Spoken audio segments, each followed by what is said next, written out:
The question we want to ask tonight is vandalism ever okay if it's for a cause we think is worthy? Spraying paint, smashing windows, these are the types of disruptive acts we've got used to seeing from the likes of Extinction Rebellion and Just Stop Oil.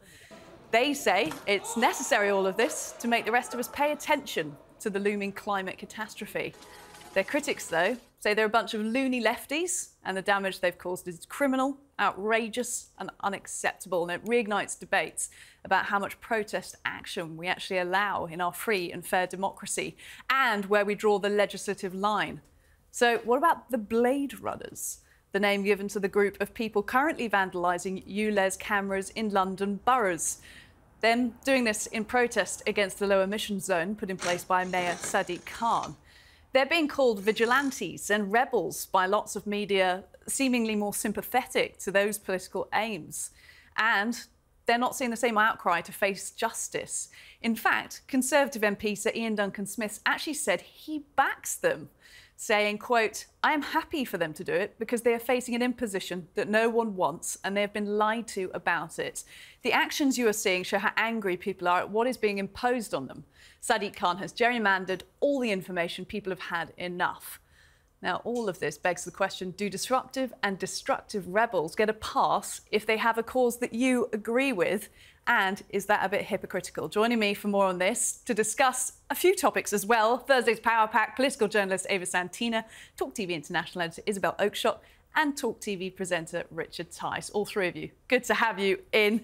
I mean, Ava, how have you found the characterisation of the Blade Runners? Do you think they're getting an easy ride? Well, it's just quite interesting, really, isn't it? Because this is Boris Johnson's policy, ULEZ, right? This was conceived by him when he was Mayor of London. And then in 2020, this was pushed by Tory government ministers. They told Sadiq Khan, you have to expand ULEZ, you have to do it. So he's done it. And now, for some reason, the Tories, probably owing to, their inevitable electoral failure, have decided to make a culture war out of it. And they've ramped people up. And the language that has been used around Sadiq Khan and around ULEZ is so disgusting. I can only understand why people are so angry and they're now ripping down cameras. But I just think it's absolutely extraordinary that you would even conceive of comparing them to Just Stop Oil, because it's so obvious. Yes, Just Stop Oil are fighting for climate change, right? They're peacefully protesting. They're doing things within the bounds of the law. And then you've got these people ripping down cameras over a silly policy. It's £12.50 a day, or change your car. But are they not, they've all both got causes. They're just at different ends of the spectrum. Richard, I'll get to you, head in the hands. But Isabel, I want to come to you first. You can't say Just Stop Oil are just peacefully protesting. I mean, incredibly disruptive and vandalised all over the shop. So I don't think it's fair to say that they're actually angels and whoever's vandalising these cameras is somehow... But at least they've got a cause. A different example. Well, they've both got causes. I mean, £12.50 a day may not be much to you, but you may not be moving a vehicle in and out of central London on which your business depends. And it may only be £12.50 to an individual, but people who have businesses that involve fleets of vehicles are finding they're going to have to pay an awful lot more. Richard, should they be locked up, the Blade Runners? Look, I don't think you should welcome vandalism. I'm astonished that Ian Duncan-Smith, but I think has said what he said. But it highlights just how significantly Sadiq Khan has completely misinterpreted the mood. And I've got latest data today. 1 in 4 of all the new cameras is believed to have been vandalised. So this is a level of, it's sort of low-level anarchy, and it's because Sadiq Khan's completely misjudged the mood. But more importantly than that, he's actually fiddled and fudged the data.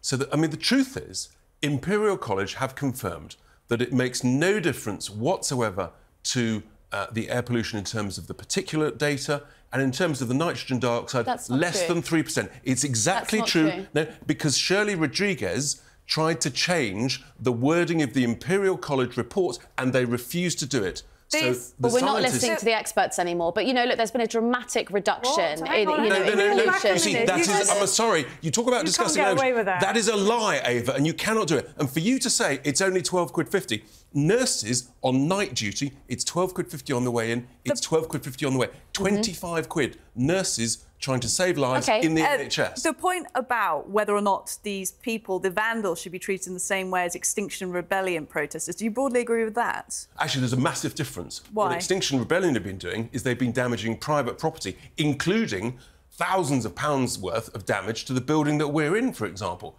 and they don't have to pay. That's very different. Producers have brought up this tweet that you wrote about Extinction Rebellion. SOT, rather. Let's take a listen. Every single one should be jailed for 51 weeks, given a large fine, and this will stop within a fortnight. But it won't stop them. There's so many of them, Richard. There really are. Just jail them. Thousands. Just jail them. Let's build another detention centre, stick them in jail. The country will celebrate. There's a fundamental difference, which is they were blocking the highway, which is prevented by law. And so the 51 weeks is the punishment sanctioned by law in the 1980s Highways Code. But they're fiddling with the cameras, and that could affect the signals, like that could affect a red light signal. What if there's an accident that is caused by one of these vigilantes that's pulling the camera off? There's none of that. You just made that up. There is more news to discuss.